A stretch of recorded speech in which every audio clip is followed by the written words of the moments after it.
세계대전과 또 2차 세계대전에서 어떠한 무기 체계가 발전을 했는지 오늘 논의를 해보도록 하겠습니다. 자, 1차 세계대전이 끝나고 2차 세계대전이 발발하기까지는 한 20년 정도밖에 안 걸렸죠. 인류가 끔찍한 전쟁을 경험한 이후에 20년도 채 지나지 않았어 또 2차 세계대전이 일어났죠. 굉장히 비극적인 일이고요.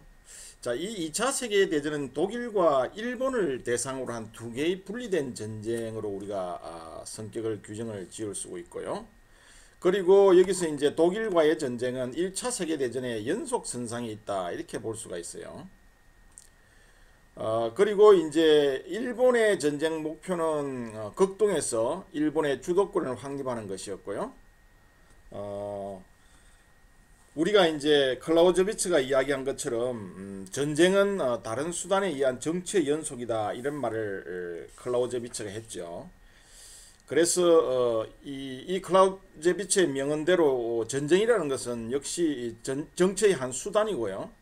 또 외교 정책상의 하나의 도구임에 틀림이 없는데요. 이게 2차 세계대전도 예외는 아니었다고 볼 수가 있죠. 그러나 이 2차 세계대전은 종래의 어떤 전쟁에서는 도저히 우리가 찾아볼 수 없었던 아주 호전적이고 또 인간성이 완전히 파괴되는 그런 잔인한 어떤 성격을 띤 전쟁이었다. 이렇게 우리가 이야기를 해 볼 수가 있습니다. 자, 당시에 이제 유럽의 정세를 좀 살펴보자면요. 우선 제정 러시아와 오스트리아와 헝가리 제국이 이제 붕괴를 하게 됩니다. 1차 세계대전 이후에 이제 이런 현상이 일어난 것이죠. 그리고 또 볼셰비키 공산주의 혁명, 1차 세계대전 중에 이제 볼셰비키 공산주의 혁명이 일어났죠. 이란 공산주의 혁명은 바로 나치즘과 파시즘의 어떤 성장의 거름 역할을 했다고 볼 수가 있어요. 그래서 제정 러시아가 이제 늙은 거목처럼 쓰러진 이후에는 이제 여러 가지 혼란이 이제 생기게 되었고요. 또 1차 세계대전 후에 이 신생 군소 국가들이 민족 자결권을 주창하면서 정치 경제적으로 어떤 불안정한 상태를 보이기 시작했죠. 즉 다시 말해서 신생 군소국가들이 독립을 쟁취하기 위해서 여러 가지 활동을 함으로써 민족 자결권에 의해서 여러 가지 정치 경제적 불안정 요인이 되었다는 것이죠. 자, 이러한 어떤 혼란을 틈타서 이제 사실 온상처럼 생겨난 것이 바로 이 공산주의라는 이제 종기였고요. 이 볼셰비키 혁명의 여파로 아시아 쪽에서 밀려났던 이 소련이 1926년에 이제 스탈린이 정권을 잡게 되고 이 이후에 대숙정을 해서 전제의 권력을 공고히 하는 이런 현상이 일어나게 됩니다. 그 다음에 이제 이 독일이 1차 세계대전에서 패배를 함에 따라서 이제 베르사유 조약을 체결을 했는데요. 이 베르사유 조약이 굉장히 가혹했던 하나의 조약이에요. 이 베르사유 조약을 한마디로 이제 이 독일의 입장에서 보면 완전히 독일이 노예로 전락되는 이런 하나의 올가미와 같은 이런 어떤 형태라고 이렇게 독일은 생각했던 것이죠. 그래서 굉장히 굴욕적인 어떤 조약이다 이렇게 독일 국민들은 생각을 했고요. 그리고 독일 국민들이 무엇보다도 이제 견딜 수 없었던 굴욕은 뭐냐 하면 이 동부 지역의 영토의 변경이었습니다. 다시 말해서 이 비스툴라 강 연변의 독일 영토, 우리가 흔히 이야기하는 폴란드 회랑이라고 그러는데요. 이 폴란드 회랑을 이 폴란드에게 이제 내주게 되죠. 그래서 발티케를 이 발티케로 향하고자 하는 이 독일의 출구가 완전히 봉쇄를 당하게 됩니다. 그리고 국제 연맹이 지정한 나라의 어떤 장악 하에서 들어가도록 이렇게 강요를 받았고요. 실제로 이 독일 도시의 제도와 또 대외 관계를 관할하게 된 나라는 이제 폴란드였죠. 그리고 또 남쪽의 실레지아 지방도 폴란드에게 넘어갔고요. 어, 폴란드군의 강점에 의해서 여러 가지 이제 다른 일부의 영토들도 넘어가게 됩니다. 물론 여기에 이제 독일은 모든 해외 식민지를 상실하게 되고요. 국토가 대부분 비무장화되고 알사스 로렌 지방을 영토를 상실하게 되죠. 1870년대 보불전쟁을 통해서 프랑스에서 독일이 승리하고 프러시아가 승리하고 독일이 통일이 되면서 획득했던 영토가 이때 또 상실이 됩니다. 그리고 이제 무엇보다도 또 독일의 이 천문학적인 액수의 배상금이 또 굉장히 가혹했죠. 약 한 60억 파운드의 전쟁 배상금인데요. 이 독일 국민들의 정오심을 불러일으키게 된 직접적인 동기가 바로 이 천문학적인 액수의 배상금이었습니다. 그래서 이처럼 독일에게 이제 강요된 이 베르사유 조약이 얼마나 이 터무니없이 가혹했던가는 이 연합국 지도자들의 몇몇 발언을 통해서 우리가 뭐 인정을 할 수가 있는데요. 프랑스의 포시 원수는 이 회담 석상에서 이런 말을 했어요. 이것은 평화가 아니다. 단지 20년간의 휴전일 뿐이다 라고 이렇게 말을 했고요. 또 미국의 군사 외교관이었던 블리스 장군도 이런 말을 했어요. 30년 30년 이내에 다시 전쟁이 일어날 것이라고 이제 예언을 했습니다. 워낙 이 베르사유 조약 가혹했기 때문에요. 그리고 처칠도 이 베르사유 조약의 경제 조항이 악의적이고 우매한 짓이다라고 이렇게 지적을 한 바가 있어요. 이처럼 이 베르사유 조약은 너무나 가혹한 하나의 조약이었다 이렇게 볼 수가 있죠.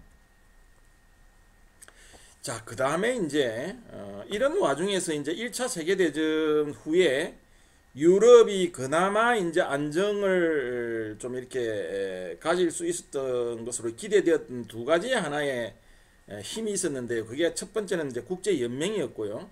두 번째는 이제 프랑스를 중심으로 한 군사 동맹 체제였습니다. 자, 그런데 이 국제 연맹은 실질적으로 기능을 발휘하지 못했어요. 왜냐하면 미국이 주창했던 미국이 국제 연맹에 이제 조인을 하지 않고요. 그리고 너무나 이상적인 어떤 주장을 했기 때문에 실질적인 어떤 구체적인 어떤 권한이나 구체적인 어떤 역할 이런 것들이 명시가 안 되었기 때문에 국제 연맹이 많은 어떤 국가들이 이렇게 그렇게 열의를 보이지를 않았습니다. 그리고 미 의회에서 이제 이 국제 연맹에 가입을 승인해주지 않았기 때문에 물론 베르사유 조약하고 관계가 있습니다. 그래서 미국조차도 이제 이 국제 연맹에 가입을 하지 못하게 되고요. 고립주의에 미국이 이제 빠지게 되는 것이죠. 그래서 이제 사실은 이 이제 프랑스를 핵심으로 한 이 군사 동맹, 이 군사 동맹이 실질적으로 이제 독일의 어떤 재무장, 독일의 재기를 굉장히 이제 두려워했기 때문에 이 프랑스가 1차 세계대전의 결과로 영토적 이득을 취한 그 유고슬라비아, 체코, 루마니아, 폴란드 이런 나라들과 이 동맹을 맺은 것이 바로 이 프랑스를 중심으로 군사 동맹 체제이죠. 그래서 독일에 대해서 이 군사 동맹 체제를 이용해서 독일에 대한 봉쇄 정책을 지속을 했고요. 그렇기 때문에 결국은 이러한 어떤 국제 연맹과 군사 동맹 체제가 결국은 유럽의 어떤 안정보다는 프랑스의 이익을 결국은 대변하는 이런 역할로 전락해 버리고요. 국제 연맹은 실질적인 기능을 발휘하지 못하는 이런 어떤 문제가 생긴 것이죠. 유럽에 이제 힘의 공백이 생긴 것이죠. 뭐 국제 연맹이 탄생했기는 하지만 흔히 예를 들면 우리가 이탈리아의 무솔리니 같은 것은 무솔리니 치하에서 이탈리아는 이디오피아를 침공을 해버리지만 국제사회가 뭐 어떠한 제지도 할 수가 없었죠. 이탈리아가 결국은 뭐 군사력이나 어떤 국력에서 어떤 전혀 어떤 상대가 되지 않는 이디오피아를 완전히 짓밟고 있는 동안에 유럽 국가와 또 미국은 수수방관하고 이 강 건너 불 바라보듯이 이렇게 있었죠. 그래서 결국은 이디오피아가 국제연맹 회원국이었지만 마침내 이제 이 이탈리아 무솔리니에게 굴복을 하고 말았죠. 그래서 이러한 사건을 계기로 해서 국제연맹은 완전히 그 생명이 종지부를 찍게 됩니다. 그리고 또 이 만주 침략도 마찬가지입니다. 일본이 1931년에 만주를 침략했죠. 그래서 괴뢰 정부를 세웁니다. 자, 그럼에도 불구하고 국제연맹은 아무런 역할을 하지 못했어요.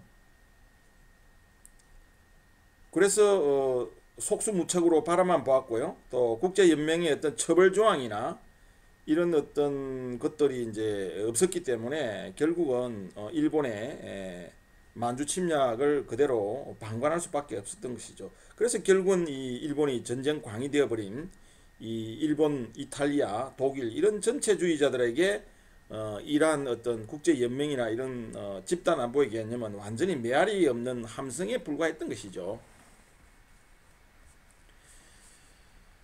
자, 그래서 이처럼 명분 없는 어떤 침략 행위들 이런 것들이 전혀 제재를 받지 않았기 때문에 사실은 이제 이 당시의 유럽이나 이 미국의 상황이 바로 평화를 마치 깨지기 쉬운 어떤 유리공 다루듯이 하고 있었다는 그런 점에서 크게 이제 문제가 있었던 것이죠.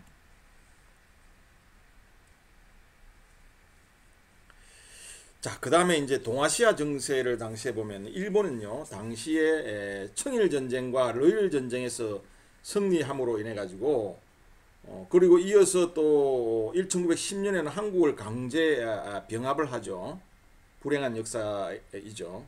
자, 그래서 이제 일본이 결국은 동아시아에서 제국주의의 길을 걷게 됩니다.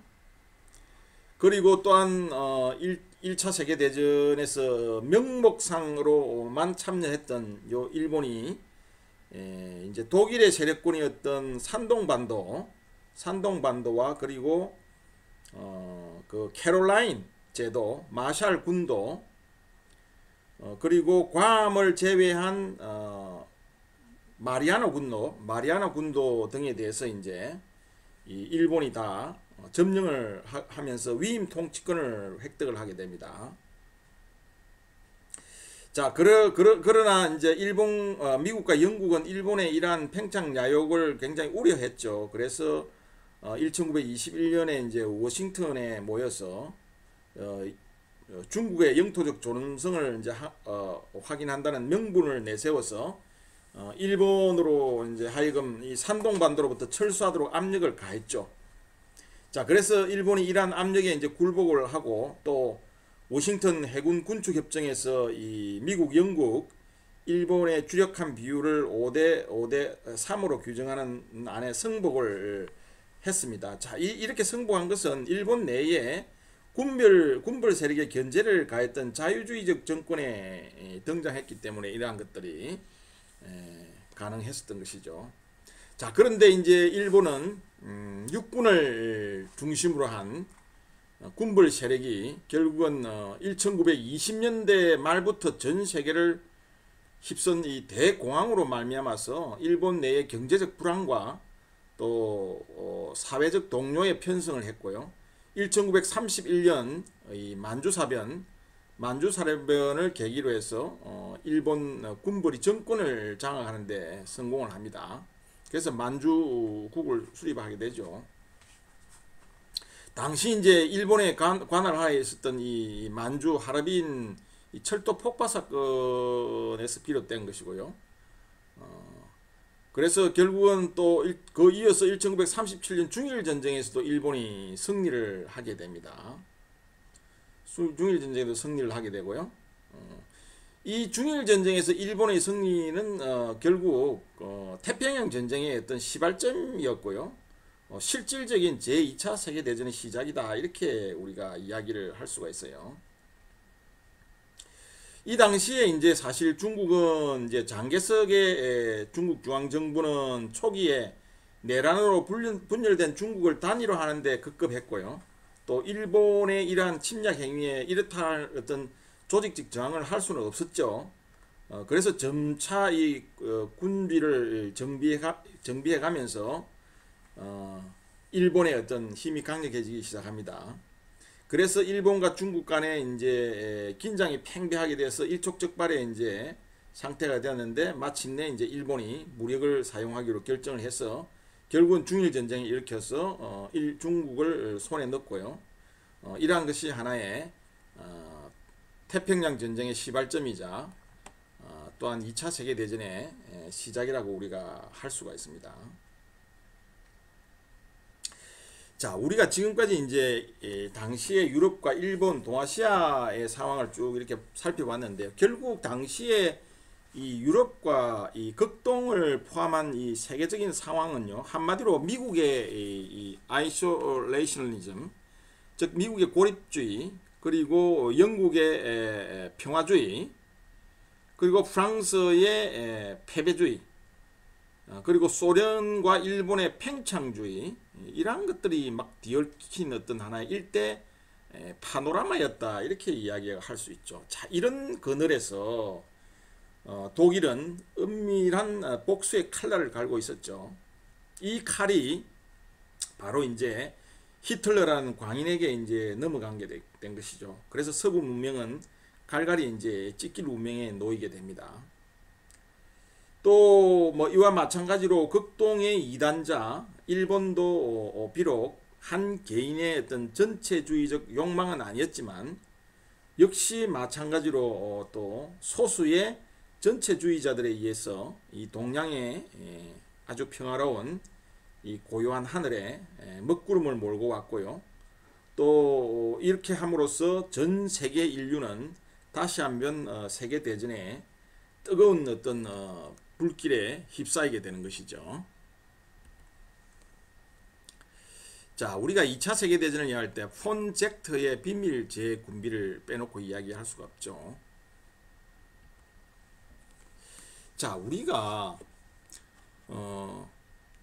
1차 세계대전 후에 독일은 어마어마한 어떤 배상금과 또 영토의 어떤 변경, 이런 것들을 골자로 하는 군비 제한을 조자로 하는 베르사유 조약이 독일 입장에서 이제 볼 때는 굉장히 강요된 것이었고 명령된 어떤 조약이었다, 이렇게 우리가 이미 앞에서 논의를 했죠. 그 중에서도 이 군비 제한 조항은 독일에게 가장 치명적인 타격을 준 것인데요. 이 군비 제한의 내용은 여기 슬라이드에서 보는 바와 같습니다. 육군과 해군, 공군, 징병제도, 이런 인원과 장비와 조직이 상당수가 독일이 이제 기본적으로 다시 재무장을 할 수 없도록 완전하게 이제 제한이 되었습니다. 그래서 이런 군비 제한 조치 때문에 이 전쟁 전에는 전 세계에서 가장 강력한 군사력을 보유했던 독일이 이 베르사유 조약 이후에는 예전 수준의 한 8분의 1도 안 되는 이런 국가 방위군을 유지할 수밖에 없었어요. 자, 그러면 이렇게 제한된 군대를 가질 수밖에 없던 독일이 과연 어떻게 해서 그러면 2차 세계대전과 같은 전쟁을 또 치를 수 있었을까? 참 이게 굉장히 의문이죠. 이 수수께끼를 바로 풀어주는 인물이 바로 이 한스 폰 젝트라는 사람입니다. 자, 1차 세계대전에서 우리가 슐리펜의 역할을 빼놓을 수 없죠. 슐리펜 계획. 근데 이제 이 한스 폰 젝트는 2차 세계대전에서 우리가 가장 중요한 어떤 인물 중에 한 사람입니다. 슐리펜이 이제 1차 세계대전 발발 10년 전에 이제 은퇴를 해서 1년 전에 이제 사망을 했죠.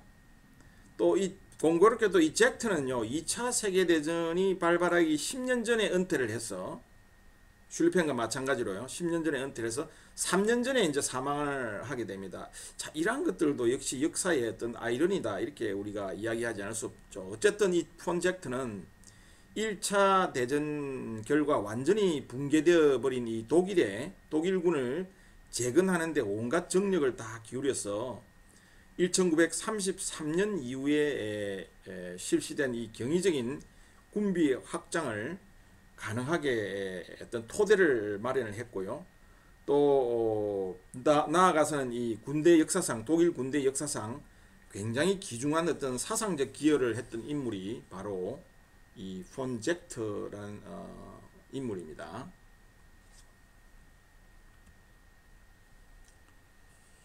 이 폰 젝터는 원래 이제 독일 3군단의 참모장이었습니다. 참모장이었고요.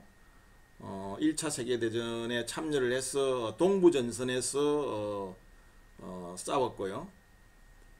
그래서 1915년에 이제 신편 제11군의 참모장으로 발탁이 되어서 거기에서 대승을 이루게 됩니다. 그래서 마켄젠 장군을 보좌해서 늘 빛나는 업적을 이뤘기 때문에 흔히 우리가 이런 말을 하죠. 마켄젠 있는 곳에 젝트가 있고 젝트가 있는 곳에 승리가 있다라는 말이 나올 수 있도록 이렇게 명성을 얻었던 인물입니다. 그래서 1차 세계대전에서 패한 후에 이 폰 젝트는 독일 대표단의 한 자문위원으로서 이제 참여를 하게 됩니다.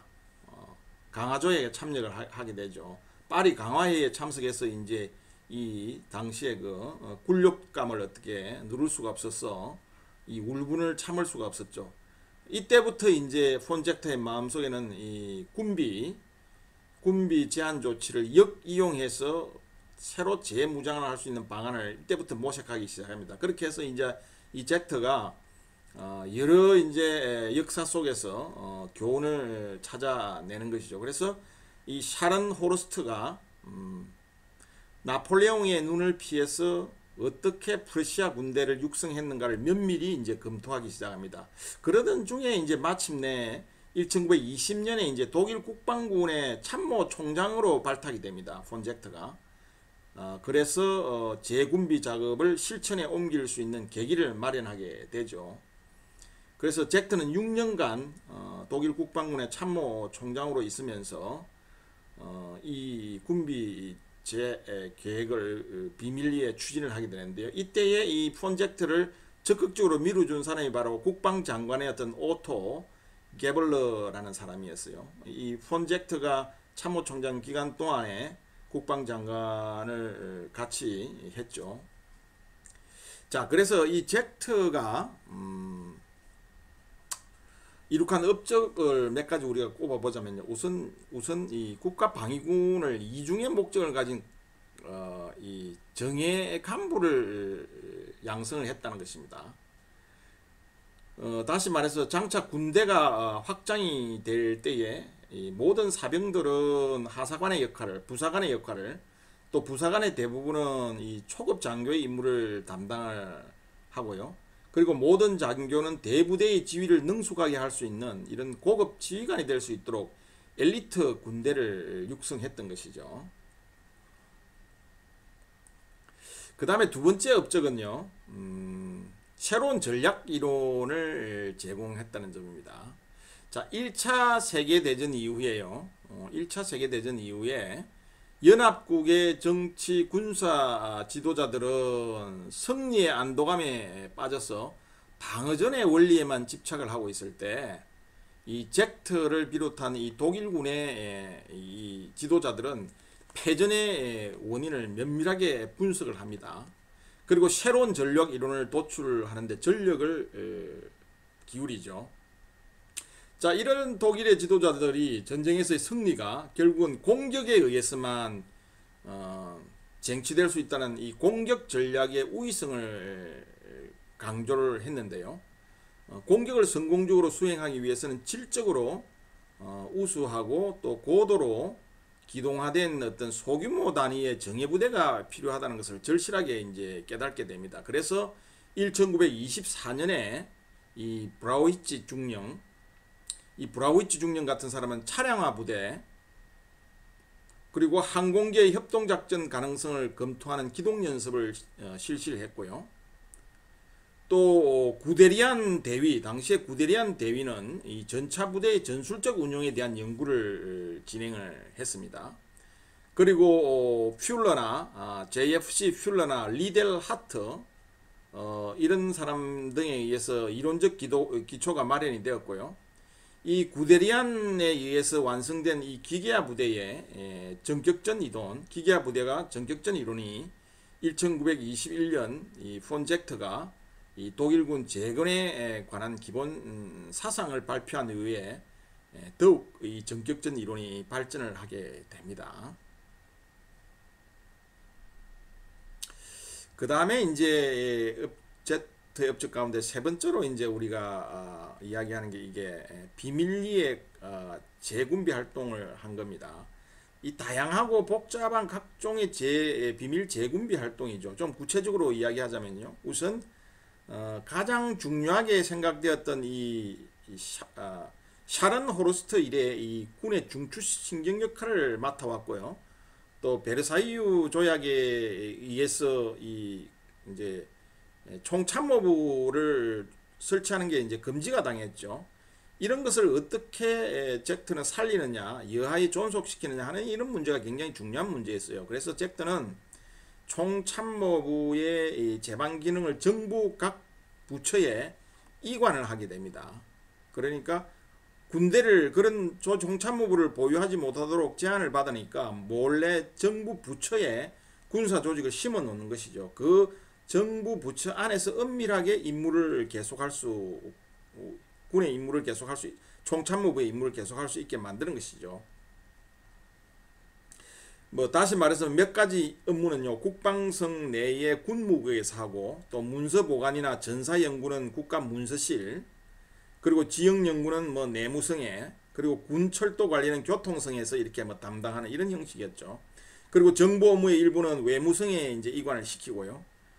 그곳에서 국방군의 참모 장교들이 이 민간인 자격으로 이제 외무성에서 근무하면서 사실상의 정보 업무를 하고 있었던 것이죠. 그리고 슐리펜 백작 협회라는 위장된 단체를 이제 조직해서 여기에 이제 새로운 전략 이론을 논의하게 하고요. 또 새로운 참모부 요원을 양성하기 위해서 성적이 특출한 사람을 후보자로 선발을 해서 7개의 군관구에 설치되어 있는 군사학교에 2년간의 어떤 훈련을 받게 합니다. 그 중에서 가장 이제 유능한 장교들을 다시 선발해서 베를린에 있는 국방성으로 전입을 시켜서 거기에서 총참모부 요원을 해서 훈련을 쌓게 하는 것이죠. 자, 이런 어떤 제도는 1935년에 재군비 선언이 있을 때까지 성공적으로 지속이 됩니다. 그 다음에 이제 이 동원 체제와 예비군 제도 유지입니다. 이게 굉장히 중요한데요. 장기적인 어떤 동원 계획을 위해서는 무엇보다도 이 중요한 것은 인력 자원에 관한 모든 자료를 수집하는 것이죠. 그래서 이런 업무는 연금국의 소관으로 존속을 시켰습니다. 그리고 예비군의 역할을 담당한 것은 경찰과 이 노동군이었고요. 일명 흑색 방위군으로 알려진 이 노동군은 원래는 1923년 프랑스의 루르 점령 당시에 동부 국경 수비를 위한 보조군으로 육성을 한 것인데 이 공식적으로 어떤 단기 계약에 의해서 고용된 민간인 노동자였지만 군복을 입고 군으로부터 급여와 훈련 명령을 받았고요. 또 군 막사에서 숙박을 했습니다. 말할 것도 없이 이러한 것들은 베르사유 조약을 위반하고 존재한 사실상의 예비군이었죠. 그 숫자가 사실은 1923년 9월까지 약 한 5만 내지 8만 명에 달하는 것으로 이렇게 추산이 됩니다. 그 다음에 이제 또한 고도의 기술 훈련과 전기를 연마하게 됩니다. 수많은 어떤 항공기 조종사들은 민간 항공가에서 비행훈련을 받았고요. 또 베를린 공과대학에 파견해서 다수의 장교들이 과학기술의 적용 이런 것들을 연구를 하고요. 또 많은 참모 장교들과 군사 전문가들이 일본이나 또 중국, 남미 제국, 발틱 제국, 소련 등에서 이제 현대 장비를 다룰 수 있는 위탁 훈련을 받았죠. 특히 소련과의 관계는 굉장히 깊었습니다. 소련과 이제 맺은 이 소련 비밀 군사 협조 관계를 유지를 했는데요. 전후에 이 소련과의 본격적인 외교 관계를 재개함으로 인해 가지고 활기를 띠기 시작했죠. 그래서 폰 젝트는 소련과 접근해서 비밀의 장막으로 가려진 이 소련 영토 안에서 조약상 금지된 군사 훈련과 제반 무기를 획득하고자 했던 것이죠.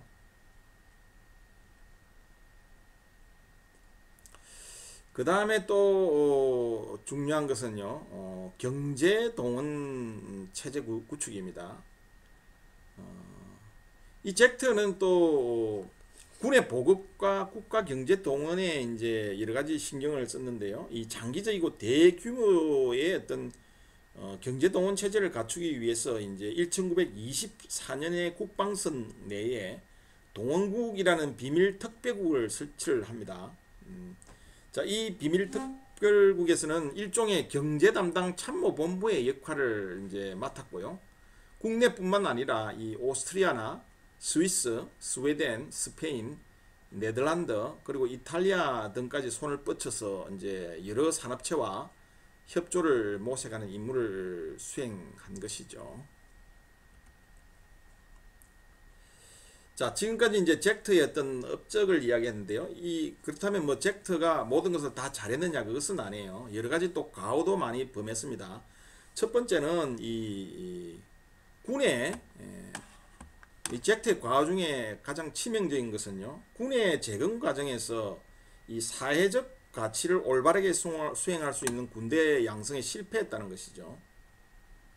그래서 젝트가 충원 과정에서 귀족 세력이나 또 군벌 가문의 자제들을 우대를 했기 때문에 군대의 어떤 민주화 경향이 이미 뚜렷해지고 있었던 1920년대 상황으로 볼 때는 시대의 역행적인 그런 조치였고요. 결과적으로 독일 군대는 당시에 사회와는 완전히 동떨어진 어떤 제국시대와 같은 군국주의적인 어떤 성격을 면하지 못하게 되었죠.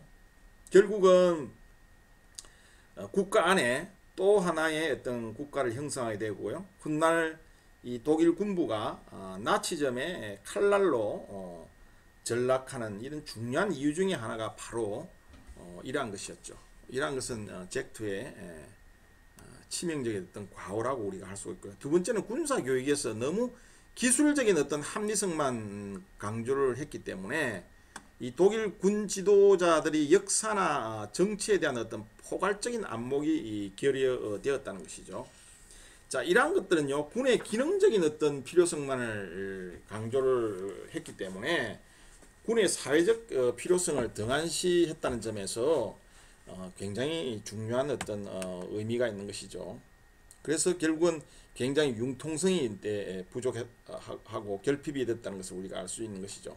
그 다음에 세 번째는요, 이 참모제도 운영의 작전 분야에 너무 치중을 했기 때문에 정보 업무나 또 행정 업무 등을 소홀히 했기 때문에 나중에 이제 연합군의 장기적 전략과 수행 능력에 대한 판단 부족을 야기하게 됩니다. 결국은 이러한 것들은 2차 세계대전에서 독일이 패전을 하게 되는 원인을 자초하게 되는 것이죠. 자, 이처럼 이 한스 폰 젝트는 이 영역과 또 공과가 엇갈린 여러 비밀 재군비 작업은 1926년 이제 그가 사임한 이후에 후임자인 헤이에와 또 하머슈타인에 의해서 계속 지속적으로 이루어지지만 훗날 이 히틀러가 대규모적인 재군비를 할 수 있는 기초를 마련을 해주게 됩니다.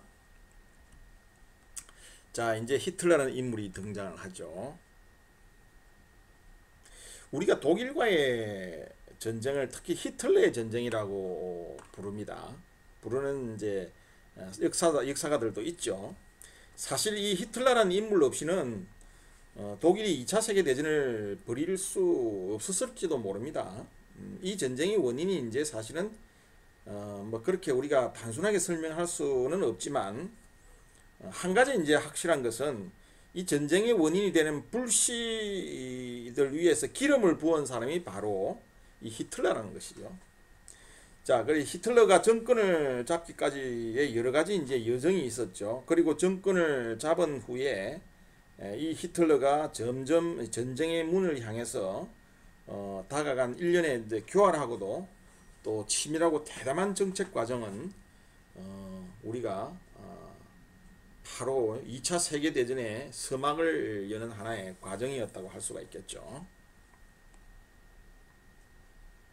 그래서 뭐 여러 가지 뭐 히틀러는 이 잠식 이론이라든지 또 생활권 이론 이런 걸 통해서 독일을 점점 전쟁의 어떤 소용돌이로 몰고 갑니다. 당시 이제 히틀러는 사실 이제 국가 사회주의 독일 노동자당 나치당이죠. 나치당이었는데요.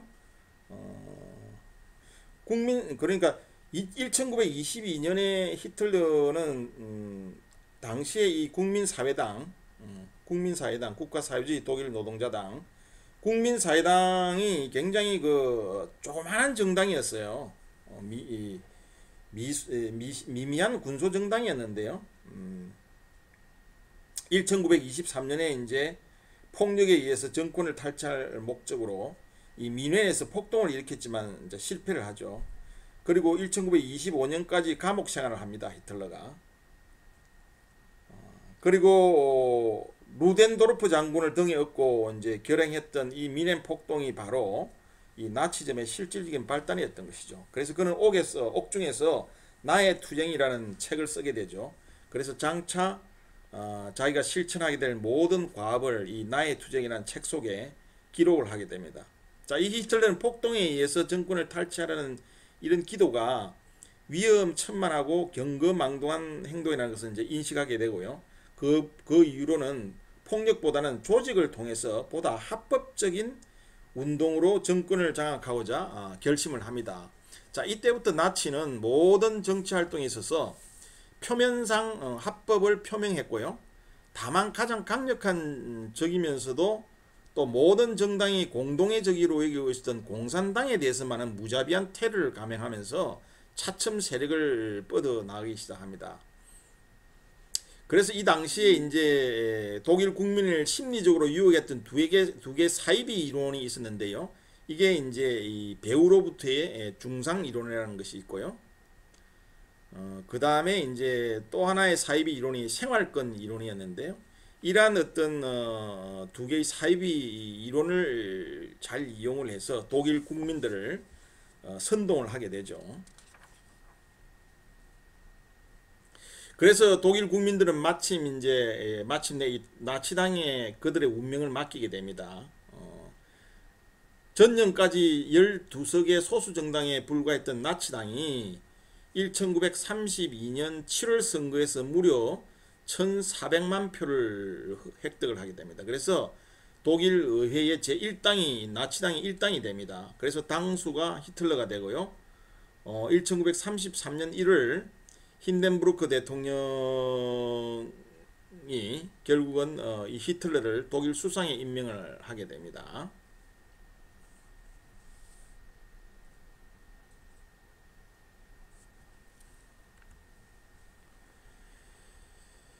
자, 그 다음에 이제 정권을 잡은 히틀러는요, 이제 오스트리아를 합병을 하죠. 오스트리아를 1938년 3월에 오스트리아를 합병을 하고요. 그리고 또 6개월 후에는 체코를 점령을 하면서요. 체코를 점령해 버립니다. 이때 미넨 협정에서 영국과 프랑스가 이러한 독일의 오스트리아 합병과 체코 점령 문제를 승인을 합니다. 그러니까 아무런 제지를 하지 않고요. 승인을 해 버립니다. 그리고 독소 불가침 조약을 맺으면서 상호 중립과 비적대 약속을 1939년에 하게 되죠. 39년에 하게 되고요. 그리고 마침내 39년에 9월 1일 날 폴란드를 침공함으로써 이제 세계 대전에 발발을 하게 되고요. 자, 이 폴란드를 침공하게 되자 이제 영국과 프랑스도 더 이상 독일을 방관할 수가 없는 그런 입장이 되었죠. 그래서 대독 선전포고를 하면서 2차 세계대전이 발발하게 됩니다.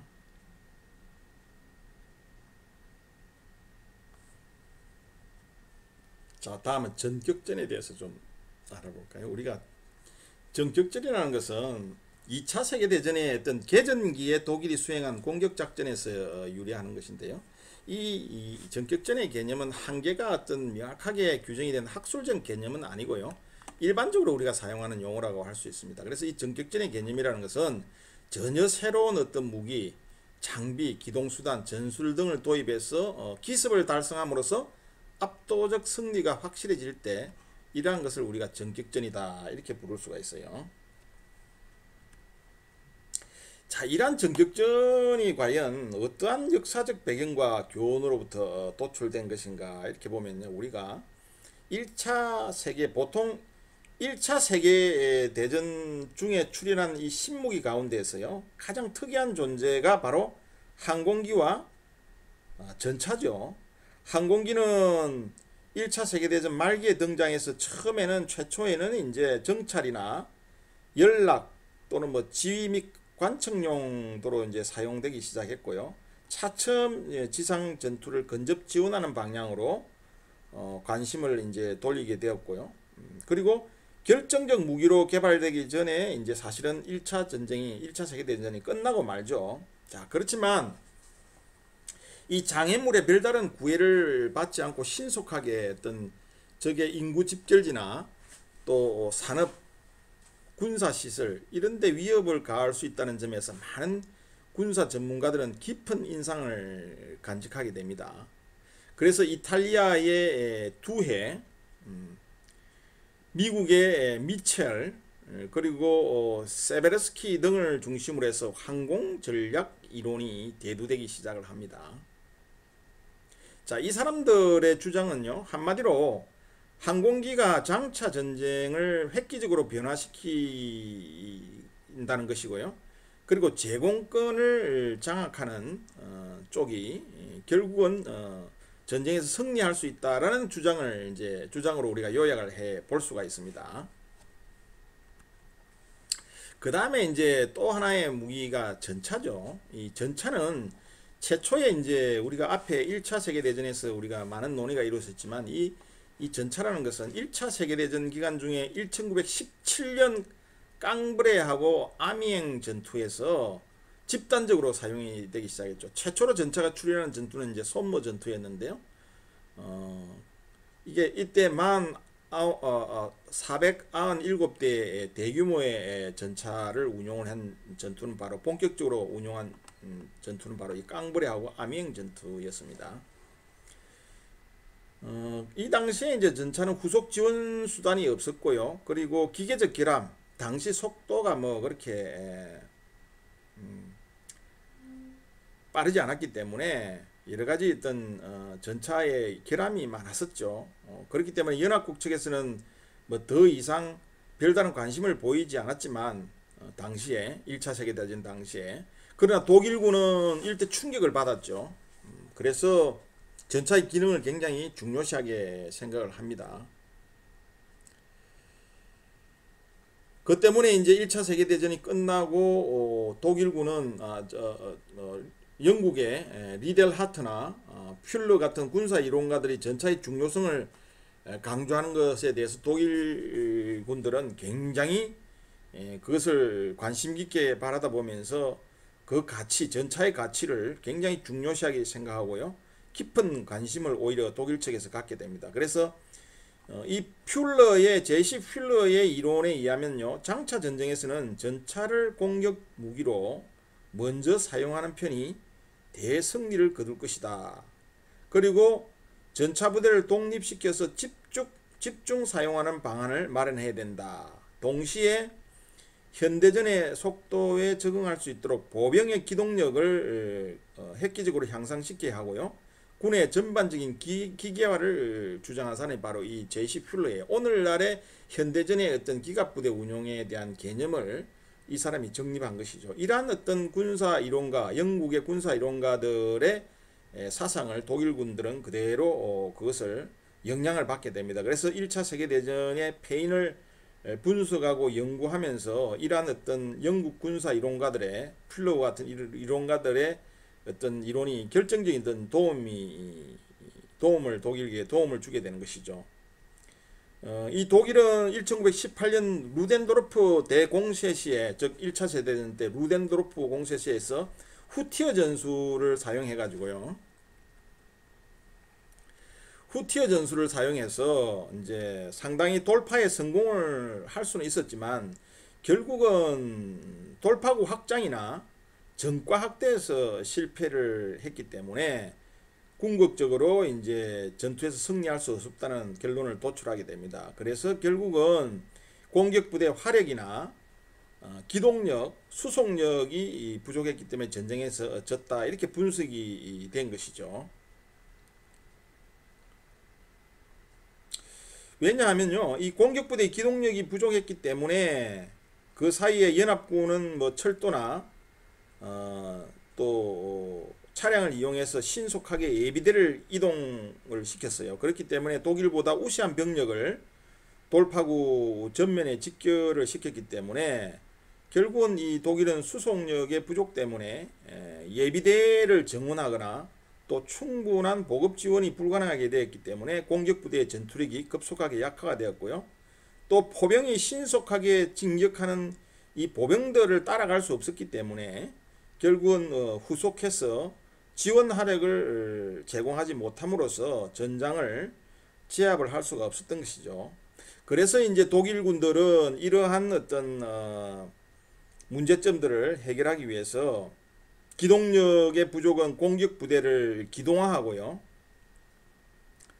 그 다음에 수송의 문제는 대규모의 차량화 부대와 또 보급 지원 부대를 편성해서 해결을 하고요. 그 다음에 화력은 전차와 포병을 자주화하고 또 항공기 폭격을 이용을 해서 화력을 보강하는 이런 방향으로 어떤 개념을 발전을 시키죠. 결국 독일군은 이 구데리안의 전차부대 운용이 이제 방안이 결국은 결실을 맺게 되었어요. 기갑사단, 우리가 흔히 기갑 펜저 사단이라고 하죠. 펜저 사단, 기갑 사단을 편성하게 됩니다. 그 다음에 브라우위치 등이 주장한 이 급강화 폭격기와 지상부대 간의 협동작전을 이 브라우위치 중령이 연구를 했죠. 그래서 전차 중심의 기계화 부대와 전술항공대가 협동된 경이적인 어떤 공격력을 갖추게 되는 것이 바로 이 독일군의 전격전의 어떤 탄생과 맞물려 있습니다.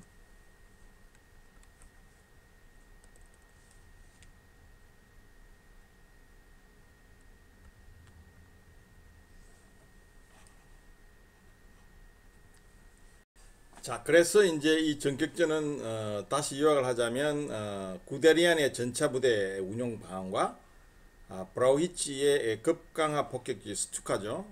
이 전차와 항공기 간의 협동작전에 관한 연구가 결실을 맺게 되었는데 이것이 바로 전격전이 태동한 하나의 배경이 되는 것이죠. 그래서 결국은 독일은 펜저 사단, 즉 기갑 사단을 편성하게 되고요. 결국은 이 펜저 사단과 이 전술 항공대가 협동을 해서 지상군과 공군이 협동하는 이런 합동작전이죠. 경이적인 어떤 공격력을 갖추게 되죠. 독일군이. 이 전격전은 어떤 흔히 우리가 기습, 속도, 화력의 우위 3S라고 그러는데요.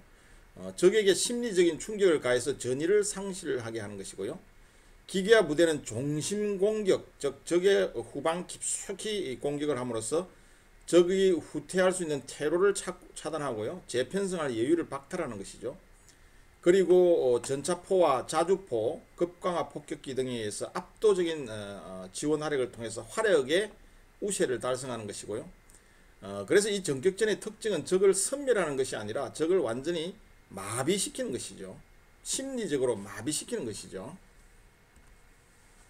전격전의 수행 과정은요, 결국은 먼저 적 후방의 어떤 오열 활동, 즉 간첩이죠. 오열 활동으로 정보 수집과 민심 교란을 통해서 국민의 어떤 전의 상실을 유도합니다.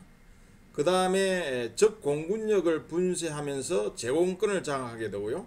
그 다음에 공군이 폭격을 통해서 지휘 통제 통신 시설이나 이런 지휘 체계와 동원 체제를 마비시키면서 심리적인 충격을 유발하게 됩니다. 그리고 전차 자주포, 차량화된 보병, 공병, 병참 지원부대가 하나의 팀으로 구성이 돼서 적의 약한 전선의 좁은 정면을 집중적으로 돌파를 합니다. 그래서 돌파구를 형성하게 되면 돌파부대의 최첨단에는 보병이 위치를 하게 되고요. 그 다음에 기갑부대가 돌파구를 신속하게 중심 깊게 공격해서 적의 주력을 차단해서 포위함으로써 적의 재편성 여유를 박탈을 하고요. 포병의 강력한 화력 지원과 급강화 폭격기의 화력 정원을 받아서 포병 지원하에서 보병이 기갑부대와 연결 작전을 함으로써 적을 차단하고 포위해서 완전히 적을 섬멸하는 것이 바로 전격전의 수행 과정이라고 볼 수가 있죠. 자, 이 전격전은요,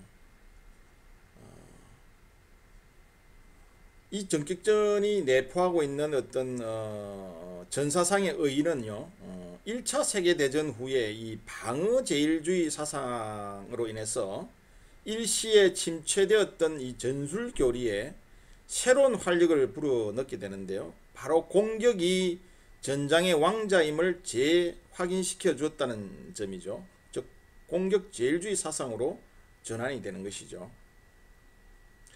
이로부터 이제 무적 독일 국방군의 신화가 창조되기 시작합니다. 자, 이 1차 세계대전과 2차 세계대전의 우리가 차이점을 좀 살펴보면요. 우선 2차 세계대전은 조직적 시스템에 의한 전쟁이 수행되었다는 것이고요. 그리고 전쟁의 규모가 무제한으로 확대가 되었고요. 그리고 입체전의 양상을 띠기 시작했고요. 즉 2차원 전쟁에서 공중이 추가된 3차원으로 전장이 확대됐다는 의미죠. 그리고 자본주의, 공산주의, 사회주의, 전체주의와 같은 이 이데올로기에 따라서 전장별 특성이 다양하게 지배하는 현상이 나타났고요. 전쟁이 2차 세계대전이 끝난 후에는 조건 없는 항복이 요구가 되었고 전범은 처형한다는 그런 관례를 생성하게 되었죠. 2차 세계대전의 이제 무기 체계를 좀 보자면요. 우선 우리가 전차를 우선 빼놓고 이야기할 수가 없는데요. 이 2차 세계대전 초반에 크게 명성을 날린 무기가 전차였죠. 2차 세계대전 전까지는 이 전차를 단순히 방어용 무기로 기껏해봐야 역습 시에 보병을 화력 지원하는 이런 무기 정도로만 인식이 되었습니다. 이런 것처럼 이 초보 단계에 머물러 있던 이 전차 운용 개념을 혁신적으로 이제 변화시킨 주역이 바로 앞에서 설명한 독일군들이라고 그랬죠. 이 독일의 전략가들이 기존의 작전 개념에 이제 과감하게 탈피를 해서 기갑 사단을 편성하고요. 그리고 이를 독립적으로 이제 전차 부대를 독립적으로 운용하기 시작했죠. 그래서 영국과 프랑스가 1차 세계대전 당시의 어떤 전투 방식에 안주하고 있을 때 독일군은 당대의 최신 군사기술 발전에 어울리는 새로운 유형의 전투를 숙달하고 있었는데 이게 바로 전격전이죠. 기계화전이죠. 엄밀한 의미에서 원래 이제 이 기계화전을 개발해 선두를 다툰 국가는 영국과 프랑스였죠. 그런데 이제 오히려 2차 세계대전 후에는 전차 개발이 결국은 독일군에 의해서 물론 영국도 전차 개발에 상당한 심혈을 기울였습니다. 결국은 독일군들이 이런 전격전 이론을 개발할 수 있었던 것은 영국의 어떤 전략 사상가들의 영향입니다. 결국은 퓰러나 리델 하트와 같은 이런 사상가들의 어떤 신개념을 기초로 해서 독일군들이 이제 발전을 시킨 것이죠. 그리고 이제 그래서 이 독일 전차 운용의 신개념을 이제 실행에 옮긴 것은 이제 독일군이었죠. 그래서 영국과 프랑스군이 여전히 전차를 보병의 보조 무기로만 인식하고 있을 때 이 독일군은 이를 핵심적인 공격 무기로 탈바꿈을 시켰던 것이죠.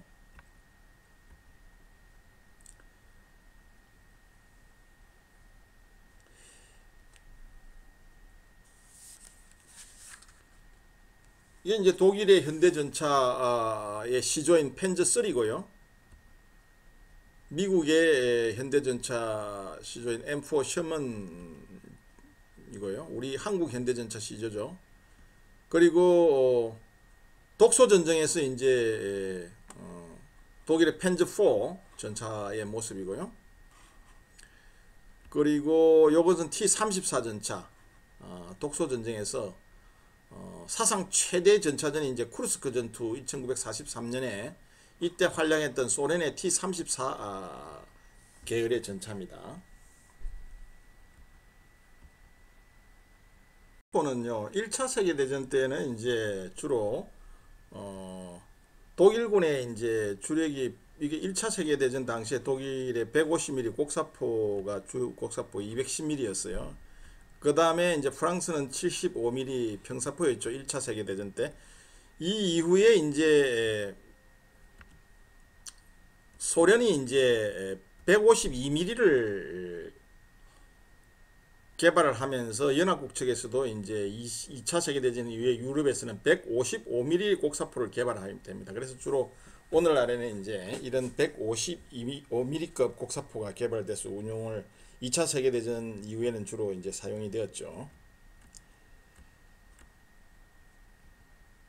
이프르 독가스는 이제 1차 세계대전에서 사용됐던 것이고요. 잠수함은 이제 여러분들 1차 세계대전, 이 잠수함은요, 최초로 17세기부터 발명이 되기 시작했습니다. 그러나, 독립전쟁 중에, 그 다음에 남북전쟁 중에 주로 이제 잠수함이 원시적인 형태로 이제 사용이 되면서 결국은 1차 세계대전 때 독일의 유보트에 의한 무제한 잠수함 작전이 이루어지게 되고요.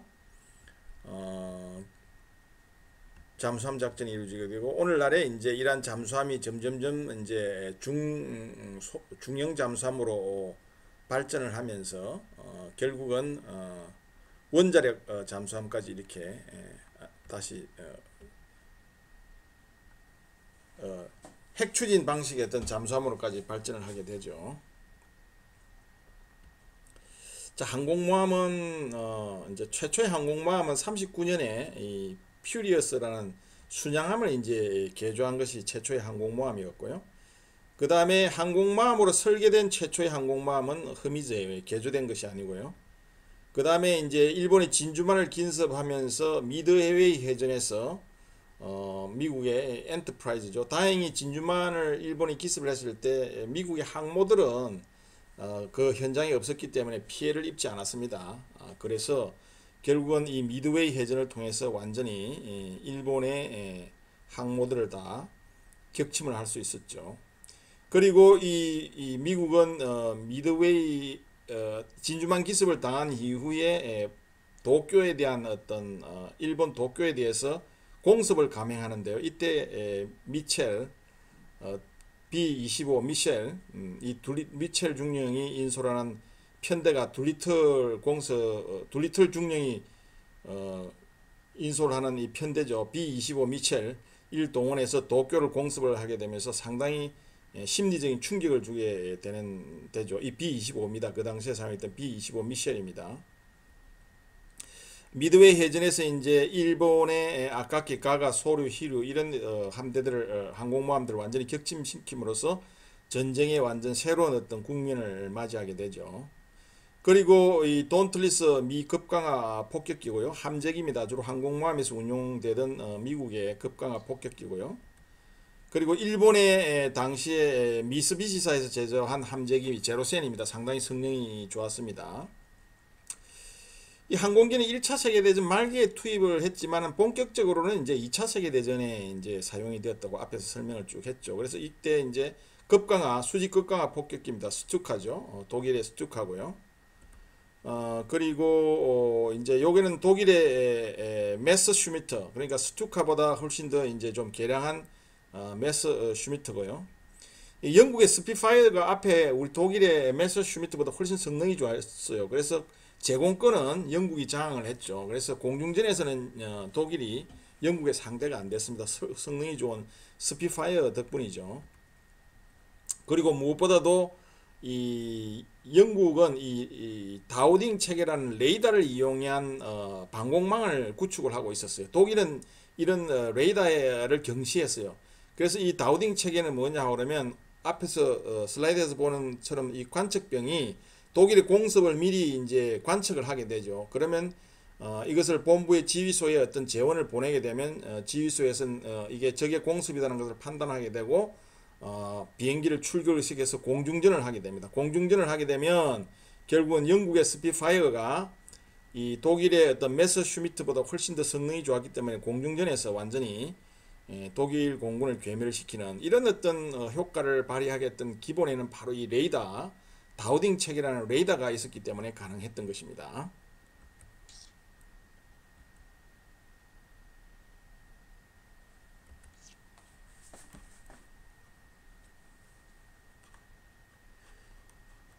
결정적으로 이제 이 원자탄을 개발했죠. 맨하튼 프로젝트라고 해서 원자탄을 개발함으로써 결국은 일본의 히로시마와 나가사키에 원자탄을 투하함으로써 일본의 무조건 항복을 받아내고 2차 세계대전이 종결이 되게 됩니다.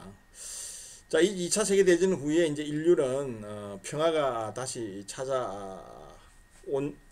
왔으면 얼마나 좋겠습니까만은 미소가 결국은 2차 세계대전은 같은 연합국으로 싸웠지만 결국은 미국과 소련을 중심으로 하는 이데올로기 냉전 시대에 공산주의와 자본주의가 대결하는 어떤 냉전의 시대를 맞이하게 되는 것이죠. 또 다른 불행의 역사가 시작된 것이죠. 자, 지금까지 우리가 1, 2차 세계대전에서 전쟁의 어떤 성격과 무기체계 발전에 대해서 쭉 살펴봤습니다.